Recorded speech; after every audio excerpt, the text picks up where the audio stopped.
Graça e paz, queridos. Estamos encerrando hoje a nossa série de estudos acerca da essência do Evangelho. Claro que não esgotamos o assunto aqui. O propósito foi apresentá-lo e as suas implicações em nossas vidas. Vamos então à última pergunta às Escrituras. O que o convite do Evangelho tem de tão incomum? Abra sua Bíblia em Apocalipse capítulo 22, verso 17. Você vai ler a seguinte passagem. Apocalipse, capítulo 22, verso 17. Diz assim o texto: O Espírito e a noiva dizem, vem. E todo aquele que ouvir diga, vem. Quem tiver sede, venha. E quem quiser, beba de graça da água da vida. Amados, o convite do Evangelho, ele é incomum na sua forma de comunicação. O texto nos diz o Espírito e a noiva. A noiva somos nós, a igreja, a comunidade dos salvos. O Espírito é aquele que está na noiva, em nós, que nos foi concedido como um dom de Deus. É a nossa unção, é a nossa garantia, é o nosso selo. O Espírito Santo, ele nos capacita. É como se nós fôssemos a sua voz e ele fosse a nossa inspiração. A comunicação do convite do Evangelho é sempre feito em parceria. A Bíblia nos diz, lá em Mateus 10, 20, o próprio Jesus, ele disse isso: naquela hora lhe será dado o que dizer, pois não serão vocês que estarão falando, mas o Espírito do Pai de vocês falará por intermédio de vocês. Mas além do convite ser incomum, a forma, o público-alvo do convite do Evangelho também é incomum. É interessante que o texto fala todo aquele que tem sede. Ora, aquele que tem sede é alguém carente, é alguém sem nada a oferecer. E isso é confirmado por Jesus lá em Marcos 2,17, quando ele responde aos escribas e fariseus que perguntavam por que ele comia com publicanos e fariseus. Ele diz: não são os que têm saúde que precisam de médico, mas sim os doentes. Eu não vim chamar justos, mas pecadores. Mas não somente na forma de comunicar e nem o público-alvo. O convite do Evangelho também é incomum em sua motivação.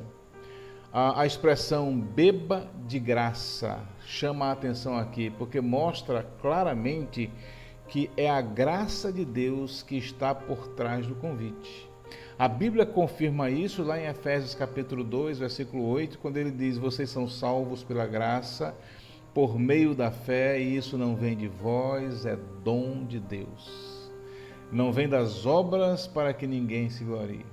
Mas além da comunicação, além do público-alvo e da motivação, o convite do Evangelho é incomum na sua durabilidade, na sua duração. A expressão beba da água da vida é também um sinônimo para vida eterna. Ou seja, isso mostra que o convite não é para uma festa temporária, que vai durar uma noite, 2 noites, 3 noites, ou 90 noites, como foi a festa de Assuero.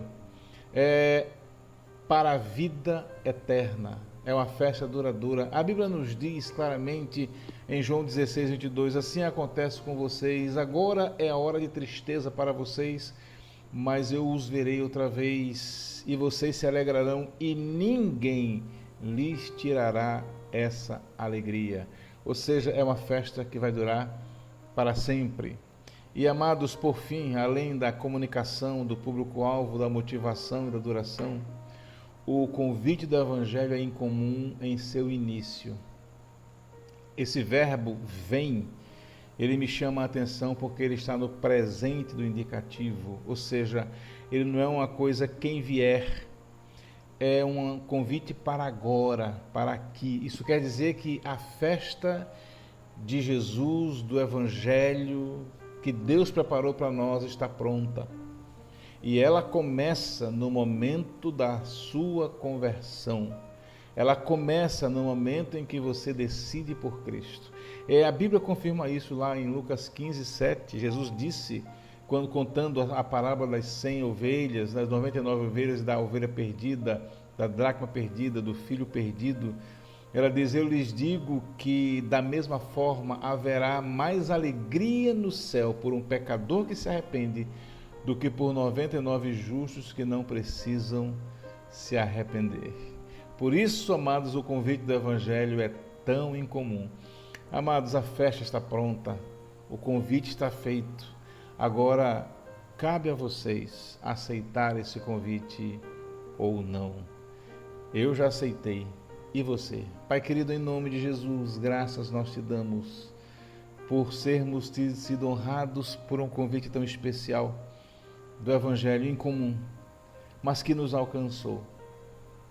Que aos amados irmãos e irmãs que estão aqui ouvindo, amigos e companheiros, possam também aceitar. Aos que já aceitaram, possam se alegrar com o fato de que já tem uma festa no céu pela sua vida. E que aqueles que ainda não aceitaram, tomem essa decisão e se alegrem com o Senhor. Em nome de Jesus. Amém. Que Deus abençoe, queridos.